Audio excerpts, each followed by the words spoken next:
বুক ছেড়ে পালাচ্ছে। Dear viewers, আসসালামু আলাইকুম। আজকে জরুরি একটা বিষয় নিয়ে লং ভিডিওতে চলে এসেছি।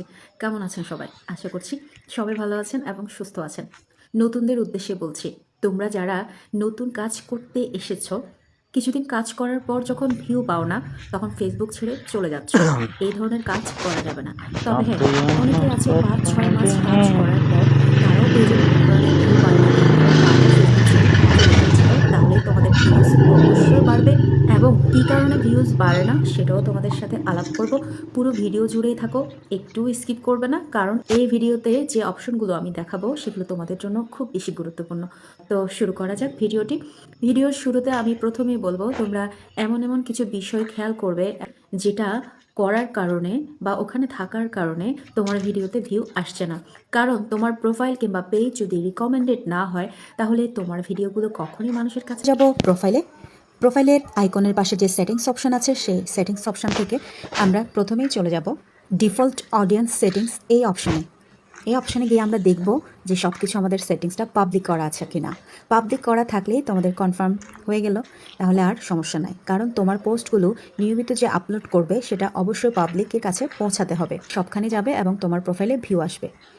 তারপর আমরা গিয়ে দেখব যে আমাদের প্রোফাইলের কন্টেন্ট পে রেফারেন্সে ম্যানেজ ডিফল্টসে গিয়ে আমরা ক্লিক করব। তাহলে প্রথমে আছে লো কোয়ালিটি কন্টেন্ট, মানে এখানে 3টা সেটিংস আছে, ওই 3টাই তোমাকে শোলেস করে দিতে হবে। Unoriginal content and problematic sharing আছে, এটাও তোমাকে শোলেস করে দিতে হবে। তারপর আছে সেন্সিটিভ কন্টেন্ট, এখানে গিয়ে তোমাকে শোলেস করে দিতে হবে। সবগুলো সেটিংস ওকে করা হয়ে গেলে তারপর আমরা ওখান থেকে বের হয়ে যাব। তারপর আমরা প্রোফাইলের আইকনে গিয়ে ওখানে নিচে যখন যাব তখন দেখব হেল্প অ্যান্ড সাপোর্টে ক্লিক করলে আমরা পেয়ে যাব সাপোর্ট ইনবক্স। এখানে ক্লিক করে তুমি যদি দেখো ইউর অ্যালার্ট এই অপশানে গিয়ে নো ভায়োলেন্স হলে তোমার প্রোফাইল ঠিক আছে, তাহলে তোমার আর কোনো চিন্তা নেই, তার মানে কোনো কন্টেন্টে তোমার আর কোনো সমস্যা নাই, এটা বুঝতে হবে। তারপর আমরা চলে যাব অ্যাকাউন্ট স্ট্যাটাসে যখন তুমি ক্লিক করবে তখন যদি তুমি ওখানে সব কিছু সবুজ দেখতে পাও, ইভেন তুমি যে গ্রুপে অ্যাড আছো সেখানেও যদি তুমি সবুজ দেখতে পাও, তাহলে তোমার প্রোফাইল সম্পূর্ণ ঠিক আছে।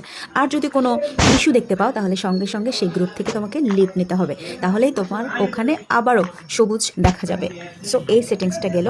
তারপর আমরা এখানে দেখতে পাচ্ছি প্রফেশনাল মোডে ক্লিক করে আমরা যখন টুলস অপশানে যাব নিচে, সেই টুলস অপশানে গিয়ে আমরা প্রোফাইল রিকমেন্ডেশনটা অবশ্যই চেক করে নেব। কারণ একটা প্রোফাইল কিংবা পেজের রিকমেন্ডেশন যদি ঠিক না থাকে আর যদি রিকমেন্ডেবল না হয়ে যদি নট রিকমেন্ডেবল থাকে, তাহলে সেক্ষেত্রে তোমার প্রোফাইল কিংবা পেজের ভিডিওগুলো কখনোই পাবলিকের কাছে পৌঁছাবে না। সো এটা অ্যাক্টিভ রাখাটা খুব বেশি জরুরি। তাহলে এখানে রিকমেন্ডেশন অ্যাক্টিভ আছে, তাহলে তোমার প্রোফাইল সম্পূর্ণ ক্লিয়ার। ওকে, সমস্যা নেই। প্রোফাইল স্ট্যাটাসটা কেমন আছে সেটাও আমাদের দেখতে হবে জরুরি, কারণ প্রোফাইল স্ট্যাটাসটা যদি ভালো থাকে, যদি কোনো ধরনের ইস্যু না থাকে, তাহলে সেক্ষেত্রে তোমার প্রোফাইল সম্পূর্ণ ঠিক আছে। প্রিয় বন্ধুরা, এতক্ষণ তো অনেক সেটিংস দেখলাম, তার মধ্যে সবগুলো সেটিংস যদি তোমাদের ওকে থাকে, তাহলে তোমরা নিশ্চিতভাবে কাজ করে যাও।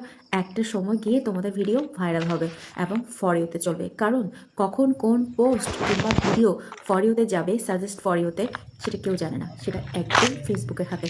সো তুমি সুন্দর করে কাজ করে যাও।